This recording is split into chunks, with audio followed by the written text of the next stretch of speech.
Despertar da Imaginação, por Neville Goddard. Capítulo 1. O que é a imaginação? Eu não descanso em minha grande tarefa de desvendar os mundos eternos, de abrir os olhos imortais do homem, contidos nos mundos do pensamento, por meio da eternidade sempre crescente no seio de Deus, a imaginação humana. William Blake, Jerusalém 5, versos 18 ao 20.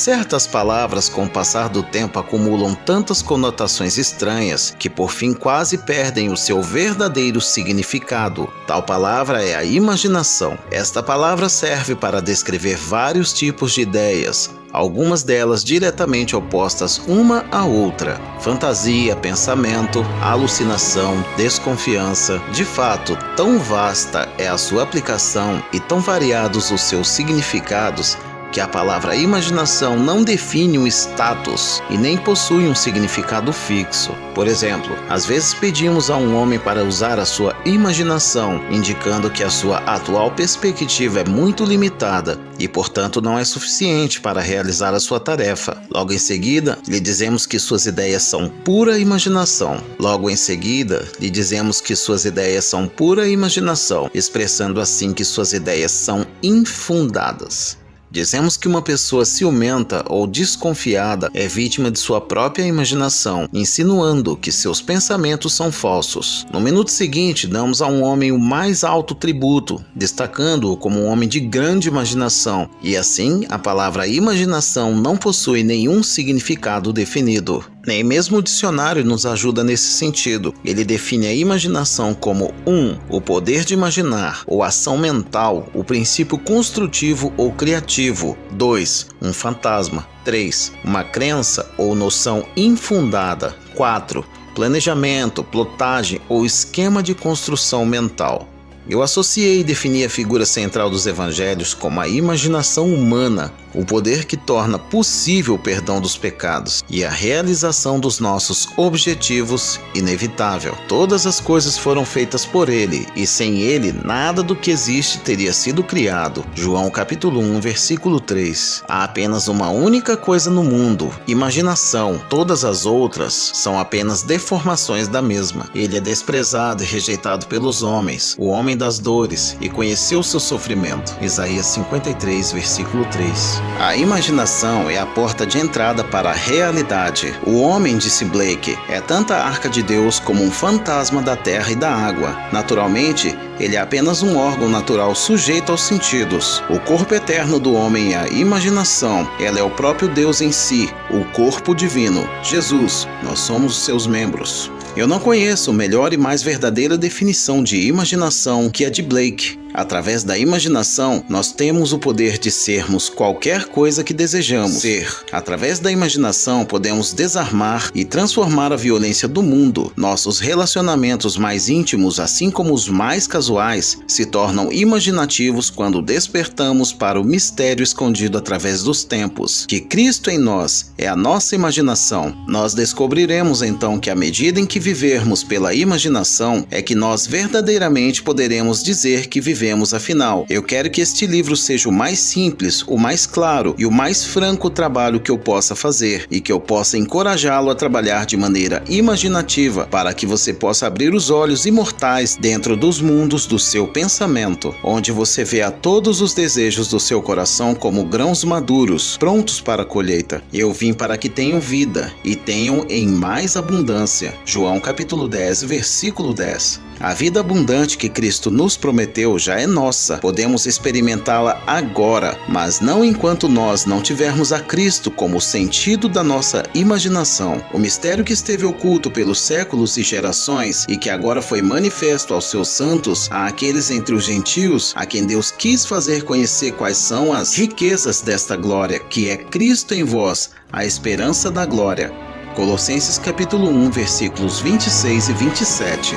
É a sua imaginação. Este é o mistério que eu sempre me esforço para compreender e que me esforço ainda mais para que os outros também o compreendam. A imaginação é o nosso Redentor, o Senhor dos Exércitos, nascida através do homem, mas não concebida por ele. Todo homem é Maria, e a luz a Cristo deve dar. Se a história da Imaculada Conceição e do nascimento de Cristo parece ser irracional ao homem, é porque ele a interpreta erroneamente como um acontecimento cósmico, histórico ou biográfico, e os novos exploradores da imaginação não ajudam, chamando-lhe de mente subconsciente ou inconsciente. O surgimento e o desenvolvimento da imaginação são a mudança gradual de um Deus tradicional para um Deus de comunhão. Se o nascimento de Cristo no homem parece lento, é porque o homem não está disposto a abandonar a sua confortável, porém falsa fixação no tradicional. Moisés e Arão reuniram a congregação diante do rochedo, e em seguida Moisés exclamou: "Ouvi agora, rebeldes, será que teremos de fazer jorrar água desta rocha para vos saciar a sede?" Em seguida Moisés ergueu o braço e bateu na rocha 2 vezes com seu cajado, e imediatamente dela jorrou água potável, e saciou a sede de todo o povo e seus rebanhos. Números capítulo 20, versículos 10 e 11. Quando a imaginação for descoberta como o primeiro princípio da religião, a pedra do entendimento literal sentirá o toque da vara de Moisés, e como a pedra no deserto de Zin, jorrará a água do significado psicológico para saciar a sede da humanidade. E todos os que beberem do cálice oferecido e viverem uma vida de acordo com esta verdade, irão transformar a água do significado psicológico no vinho do perdão. Então, como bom samaritano, eles irão derramá-lo sobre todas as feridas. O Filho de Deus não deve ser encontrado na história, e nem em qualquer forma externa. Ele só deverá ser achado como a imaginação daquele a quem a sua presença se torna manifesta. Fosse tu uma manjedoura para o seu nascimento, Deus mais uma vez se faria uma criança na terra. Ângelo Silésios, poeta do século XVII. O homem é o jardim onde dorme o filho unigênito de Deus. Ele desperta este filho elevando a sua imaginação aos céus, cobrindo aos homens a altura divina. Nós devemos seguir imaginando mais do que o melhor que conhecemos. No momento em que o homem despertar para a sua vida imaginativa, ele deve realizar o teste para a sua filiação. Pai, revele o teu filho em mim. James Montgomery. Isto agrada a Deus, que me separou do ventre de minha mãe e me chamou pela sua graça. Gálatas capítulo 1, versículo 15. O teste supremo de filiação é o perdão dos pecados. O teste que sua imaginação é Jesus Cristo, o Filho de Deus, é sua capacidade de perdoar o pecado. Pecado significa perder a marca em sua vida, estar aquém do seu ideal, não conseguir alcançar os seus objetivos. O perdão significa identificação do homem com seu ideal ou seu objetivo na vida.